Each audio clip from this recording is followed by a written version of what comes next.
پاکستان کی 100 بڑی کمپنیوں میں 880 بورڈ عہدے موجود ہیں۔ ان میں سے تقریباً 756 عہدوں پر انہی 31 خاندانوں کے افراد، ان کے رشتہ دار یا قریبی اتحادی فائز ہیں۔ سابق وزیر اعظم عمران خان کی حکومت نے سرمایہ دار طبقے کو سہولت دینے کے لیے 3 مرتبہ ٹیکس ایمنسٹی اسکیمیں متعارف کرائیں۔ ان اسکیموں کے ذریعے کالے دھن کو سفید کرنے کا موقع دیا گیا، جس سے بااثر طبقے نے بھرپور فائدہ اٹھایا۔ اس سے پہلے نواز شریف کے دور میں بھی اسی نوعیت کی اسکیمیں دی گئیں۔ جب عام آدمی مہنگائی، بے روزگاری اور ٹیکسوں کے بوجھ تلے دبا ہوتا ہے، اسی وقت بااثر خاندان اور بڑی کمپنیاں اربوں کے قرضے، ٹیکس چھوٹ اور پالیسی سہولتیں حاصل کرتی ہیں۔ سوال یہ ہے کہ کیا ریاست عوام کے لیے چل رہی ہے یا چند خاندانوں اور کارپوریٹ مفادات کے لیے؟ پاکستان میں ایک ایسا کارپوریٹ ڈھانچہ کھڑا کیا گیا ہے جس میں بڑے سرمایہ دار خاندانوں نے کمپنیوں کے بورڈز کو اپنے ہی رشتہ داروں اور قریبی لوگوں سے بھر رکھا ہے۔ یعنی کمپنیوں کے فیصلے آزاد اور شفاف طریقے سے نہیں ہوتے، بلکہ ایک محدود دائرے کے اندر رہ کر کیے جاتے ہیں۔ یوں اسٹاک ایکسچینج میں رجسٹرڈ کمپنیز کے ذریعے ایک طاقتور ایلیٹ کلب وجود میں آ چکا ہے۔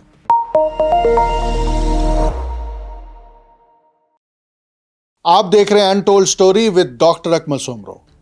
پاکستان کی معیشت کا سب سے بڑا المیہ یہ نہیں کہ ہمارے پاس وسائل کم ہیں، بلکہ یہ ہے کہ وسائل پر قبضہ چند ہاتھوں میں ہے۔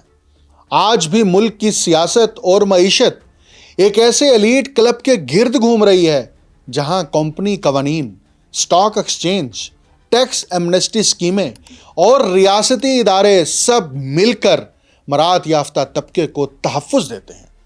یہ مراعات یافتہ طبقہ ملک کی ایلیٹ کلاس ہے، جو سیاست پر بھی قابض ہے، جو معیشت پر بھی قابض ہے، اور یہی ایلیٹ کلاس اپنے مفادات کا تحفظ کر کے عام پاکستانی کا خون بھی نچوڑتی ہے۔ جب عام آدمی مہنگائی، بے روزگاری اور ٹیکسوں کے بوجھ تلے دبا ہوتا ہے، اسی وقت بااثر خاندان اور بڑی کمپنیز اربوں کے قرضے، ٹیکس چھوٹ اور پالیسی سہولتیں حاصل کرتی ہیں۔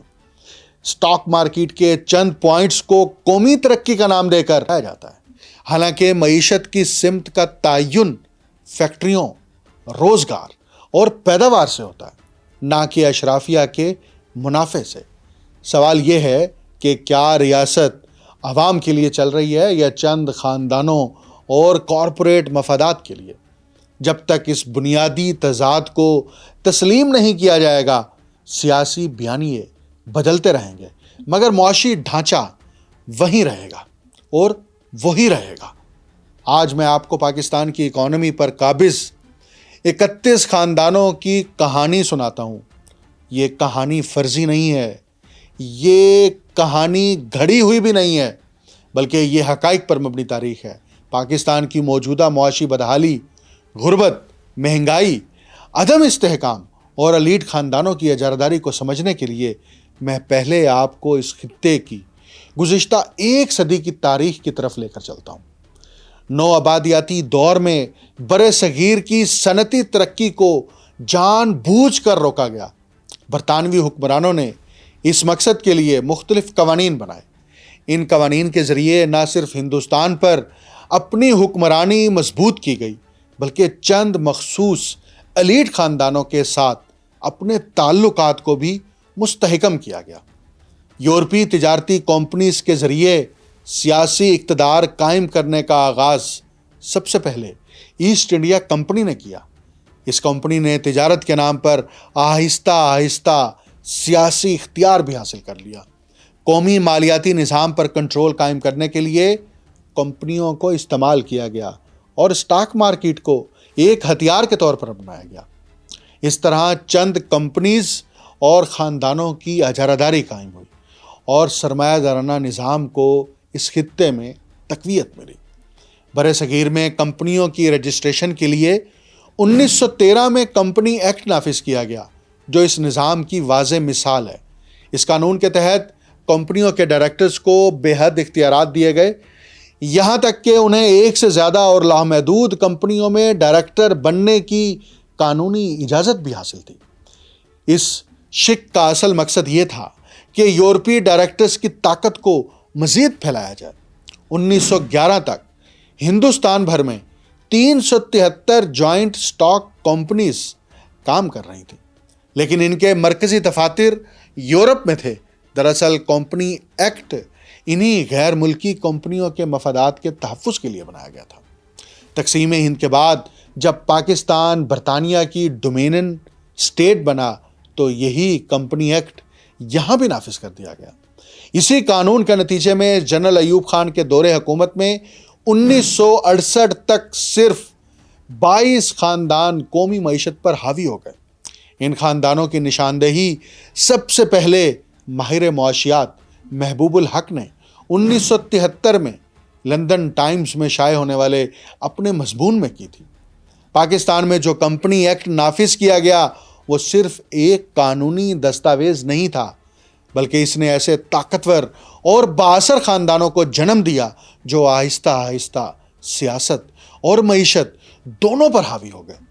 یوں قومی مفاد پس پش چلا گیا اور فیصلے چند خاندانوں کے ذاتی مفادات کے گرد گھومنے لگے۔ قومی سوال، عوام کی فلاح اور معاشی انصاف جیسے موضوعات کمزور پڑ گئے، جبکہ اشرافیہ کا مفاد مضبوط ہوتا چلا گیا۔ انہی قوانین کے سہارے ایلیٹ خاندانوں نے پاکستان سٹاک ایکسچینج پر اپنا اثر و رسوخ قائم کیا۔ سٹاک مارکیٹ کو ترقی کی علامت بنا کر پیش کیا گیا، مگر حقیقت میں عام آدمی کی زندگی میں کوئی بنیادی تبدیلی نہیں آئی۔ معیشت کی کمزوری برقرار رہی، مہنگائی بڑھی اور روزگار کے مسائل جوں کہ توں رہے۔ چند برس قبل سابق وزیر اعظم عمران خان کی حکومت نے سرمایہ دار طبقے کو سہولت دینے کے لیے 3 مرتبہ ٹیکس ایمنسٹی اسکیمیں متعارف کرائیں۔ ان اسکیموں کے ذریعے کالے دھن کو سفید کرنے کا موقع دیا گیا، جس سے بااثر طبقے نے بھرپور فائدہ اٹھایا۔ اس سے پہلے نواز شریف کے دور میں بھی اسی نوعیت کی اسکیمیں متعارف کرائی گئی تھیں، لیکن ان اقدامات سے قومی معیشت میں کوئی دیر پا یا بنیادی بہتری سامنے نہیں آئی۔ جب پاکستان کو IMF سے سود پر نیا قرض ملا اور 9 ماہ کے لیے $3 ارب کی منظوری ہوئی تھی تو اسے بڑی کامیابی کے طور پر پیش کیا گیا تھا۔ وزیر اعظم پاکستان، وزیر خزانہ سٹاک مارکیٹ میں پوائنٹس کے اضافے کو معاشی استحکام کی علامت قرار دیتے ہیں۔ قومی میڈیا نے بھی سٹاک مارکیٹ کے اتار چڑھاؤ کو اس انداز میں پیش کیا ہے جیسے ملک واقعی معاشی خوشحالی کی طرف بڑھ رہا ہو۔ لیکن سوال یہ ہے کہ کیا سٹاک مارکیٹ کا بڑھنا واقعی عام شہری کی زندگی بہتر ہونے کا ثبوت ہے؟ حقیقت یہ ہے کہ سٹاک مارکیٹ میں اضافہ اکثر چند بڑے سرمایہ کاروں کے مفاد کی عکاسی کرتا ہے، نہ کہ پورے ملک کی معاشی صحت کی۔ میڈیا کا ایک بڑا حصہ کارپوریٹ مفادات سے جڑا ہوا ہے، اس لیے وہ اکثر انہی طبقات کے بیانیے کو تقویت دیتا ہے۔ عام آدمی کے مسائل، قرضوں کا بوجھ، مہنگائی اور بے روزگاری جیسے سوال پس منظر میں چلے جاتے ہیں۔ اسی وجہ سے ضروری ہے کہ ہم معیشت کو سمجھنے کے لیے آزادانہ تحقیق اور غیر جانبدار تجزیے کا سہارا لیں۔ اس تناظر میں Pakistan institute of development economics کی ایک رپورٹ شائع ہوئی تھی۔ اس رپورٹ کا عنوان تھا "A small club, division, power and networks in Pakistan's financial markets"۔ اس رپورٹ میں انکشاف ہوا تھا کہ پاکستان کی مالیاتی منڈیوں پر صرف 31 ایلیٹ فیملیز یعنی خاندانوں کا مضبوط کنٹرول ہے۔ یہ رپورٹ واضح کرتی ہے کہ کس طرح کمپنیوں کے نام پر دراصل چند خاندانوں کی معاشی طاقت قائم ہے۔ افسوس کی بات یہ ہے کہ قومی میڈیا نے اس اہم تحقیق کو عوام تک مؤثر انداز میں پہنچایا ہی نہیں تھا۔ آخر وہ پہنچاتے کیوں؟ آخر میڈیا مالکان بھی اسی ایلیٹ کلب کا حصہ بن چکے ہیں جو مملکت پاکستان پر زبردستی قابض ہو چکے ہیں۔ اگر ہم واقعی پاکستان کی معیشت کو سمجھنا چاہتے ہیں تو ہمیں صرف سٹاک مارکیٹ کے پوائنٹس نہیں بلکہ طاقت، دولت اور اختیار کے ارتکاز کو دیکھنا ہوگا۔ کیونکہ اصل سوال یہی ہے کہ معیشت کس کے لیے کام کر رہی ہے، چند خاندانوں کے لیے یا پوری قوم کے لیے؟ پاکستان میں ایک ایسا کارپوریٹ ڈھانچہ کھڑا کیا گیا ہے جس میں بڑے سرمایہ دار خاندانوں نے کمپنیوں کے بورڈز کو اپنے ہی رشتہ داروں اور قریبی لوگوں سے بھر رکھا ہے۔ یعنی کمپنیوں کے فیصلے آزاد اور شفاف طریقے سے نہیں ہوتے، بلکہ ایک محدود دائرے کے اندر رہ کر کیے جاتے ہیں۔ یوں اسٹاک ایکسچینج میں رجسٹرڈ کمپنیوں کے ذریعے ایک طاقتور ایلیٹ کلب وجود میں آ چکا ہے۔ اس کلب کی خاص بات یہ ہے کہ اس میں صرف سرمایہ داری شامل نہیں، بلکہ بیوروکریسی کے بااثر افراد اور ریٹائرڈ جرنیل بھی کمپنی بورڈز میں جگہ پاتے ہیں۔ اس طرح سرمایہ، ریاستی طاقت اور انتظامی اختیار، یہ تینوں ایک تکون کی صورت میں جڑ جاتے ہیں۔ نتیجہ یہ نکلتا ہے کہ معیشت کے بڑے فیصلے چند ہاتھوں میں سمٹ جاتے ہیں۔ اگر ہم Pakistan institute of development economics یعنی پائیڈ کی ورکنگ پیپر رپورٹ کو حالیہ اکنامک سروے کی اعداد و شمار کے ساتھ رکھ کر دیکھیں تو تصویر اور بھی واضح ہو جاتی ہے۔ پاکستان کی اسٹاک مارکیٹ کی مجموعی مالیت تقریباً 6.8 کھرب روپے بنتی ہے، لیکن اس میں سے تقریباً 5 کھرب روپے کے شیئرز صرف چند خاندانوں کے پاس ہیں۔ اسٹاک ایکسچینج میں رجسٹرڈ 374 کمپنیوں پر ملک کے صرف 31 خاندانوں کا اثر و رسوخ نمایاں ہے۔ یہ صورتحال صرف مقامی سطح تک محدود نہیں، پائٹ کی رپورٹ یہ بھی بتاتی ہے کہ کئی ملٹی نیشنل کمپنیاں انہی مقامی خاندانوں کے ساتھ شراکت داری میں کام کرتی ہیں۔ یوں بین الاقوامی کارپوریشنز اور مقامی ایلیٹ مل کر شیئر ہولڈرز کے سرمائے اور مارکیٹ کے رجحانات کو کنٹرول کرتے ہیں۔ اس گٹھ جوڑ سے طاقت کا ارتکاز مزید مضبوط ہو جاتا ہے۔ اعداد و شمار اور بھی چونکا دینے والے ہیں۔ پاکستان کی 100 بڑی کمپنیوں میں مجموعی طور پر 880 بورڈز کے عہدے ہیں۔ ان میں سے تقریباً 756 عہدوں پر انہی 31 خاندانوں کے افراد، ان کے رشتہ دار یا قریبی اتحادی فائز ہیں۔ اس کا مطلب یہ ہے کہ کمپنیوں کے درمیان مقابلہ کم اور آپس کا نیٹ ورک زیادہ مضبوط ہے۔ یوں اسٹاک ایکسچینج اور بڑی کمپنیوں کا ایک ایسا کارٹل بن چکا ہے جس پر چند خاندانوں کی اجارہ داری قائم ہے۔ ان بااثر خاندانوں میں داؤد، سہگل، منشا، حبیب، ترین، حسن مجید بٹ، مختار، احمد خان، صدیقی، شیرازی اور سید خاندان جیسے نام شامل کیے جاتے ہیں۔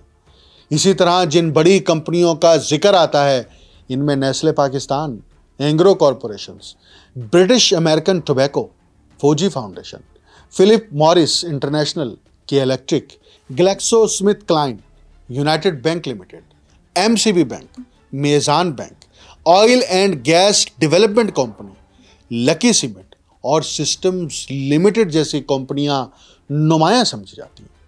اصل سوال یہ ہے کہ جب کمپنیوں کے بورڈز، سرمایہ اور ریاستی اثر و رسوخ ایک ہی دائرے میں سمٹ جائیں تو کیا معیشت واقعی آزاد اور مسابقتی رہتی ہے، یا پھر یہ چند خاندانوں کے مفادات کے گرد گھومنے لگتی ہے؟ حقیقت یہ ہے کہ اسٹاک مارکیٹ میں قیمتوں کا اتار چڑھاؤ ہمیشہ زمینی معیشت کی مکمل عکاسی نہیں کرتا۔ بعض اوقات کمپنیوں کے منافع، شیئر کی قیمت اور اصل پیداواری سرگرمی میں بڑا فرق ہوتا ہے۔ یہی وجہ ہے کہ منفی گروتھ کے باوجود بڑی کمپنیاں قائم بھی رہتی ہیں اور منافع بھی کماتی ہیں۔ اسٹاک ایکسچینج نے 15 بڑی کمپنیوں کو بلو چپس کی کیٹیگری میں شامل کیا ہے۔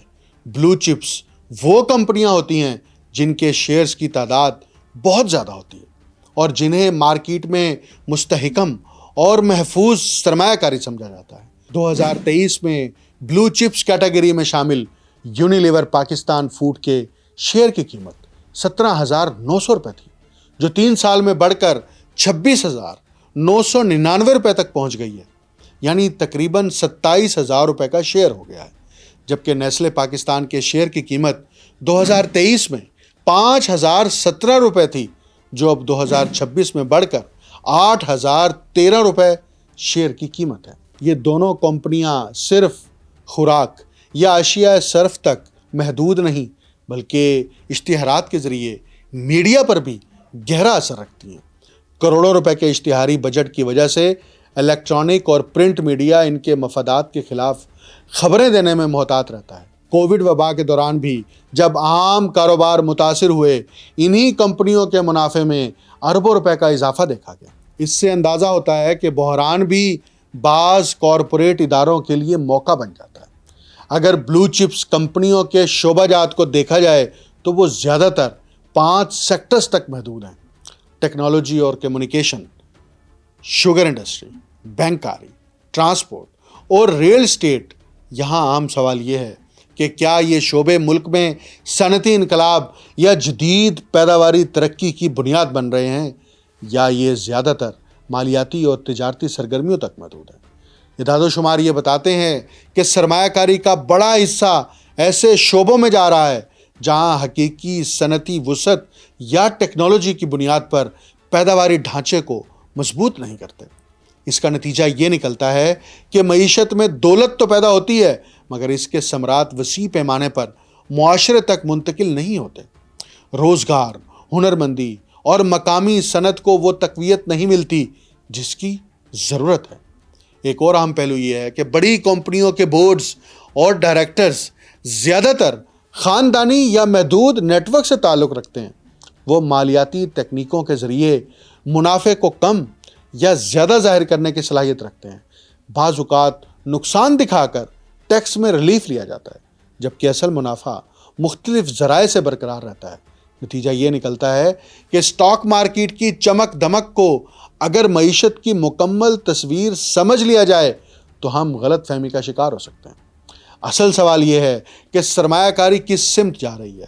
کیا وہ پیداواری صنعت، ریسرچ اور ٹیکنالوجی کی طرف بڑھ رہی ہے، یا پھر وہ صرف مالیاتی منافع اور جائیداد کی قیمتوں کے گرد گھوم رہی ہے؟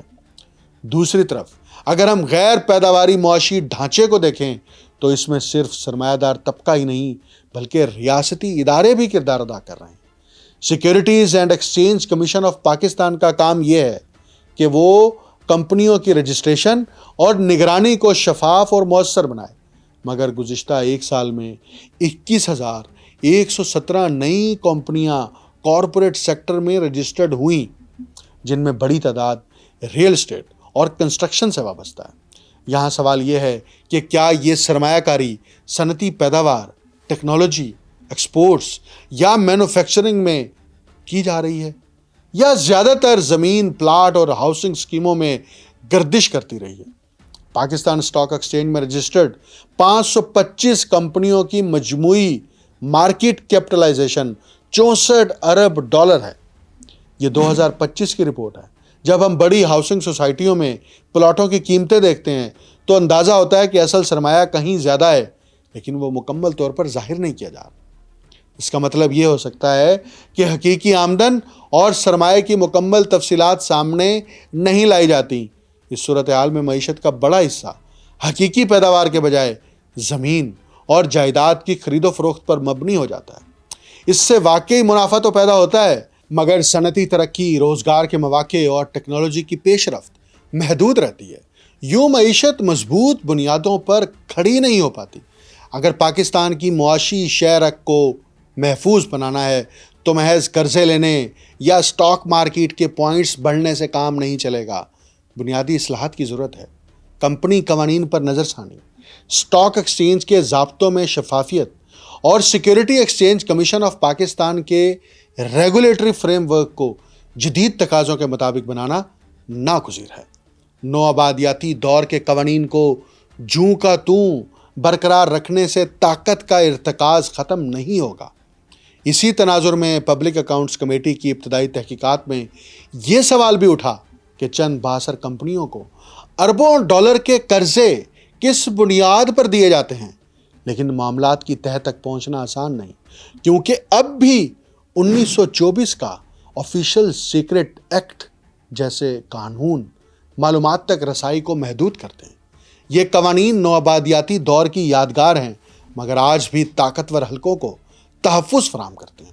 اسی طرح آئین پاکستان کی شق 268 کے تحت پرانے قوانین کو برقرار رکھا گیا ہے۔ مقصد تو قانونی تسلسل تھا، مگر عملی طور پر اس کا نتیجہ یہ نکلا کہ غلامی کے دور کے بہت سے ضابطے آج بھی معیشت اور ریاستی ڈھانچوں پر اثر انداز ہیں۔ اصل سوال یہ ہے کہ کیا پاکستان کا معاشی نظام قومی مفاد، خود انحصاری اور پیداواری ترقی کے تابع ہے، یا وہ اب بھی ایک محدود اشرافیہ کے گرد گھوم رہا ہے؟ اگر ہم واقعی بقا اور سالمیت کی بات کرتے ہیں تو ہمیں معیشت کو ایسے ڈھانچے میں تبدیل کرنا ہوگا جو صنعت، تحقیق، ٹیکنالوجی اور وسیع روزگار پیدا کرے، اور اگر یہ اصلاحات نہ ہوئیں تو طاقت اور دولت کا ارتکاز برقرار رہے گا۔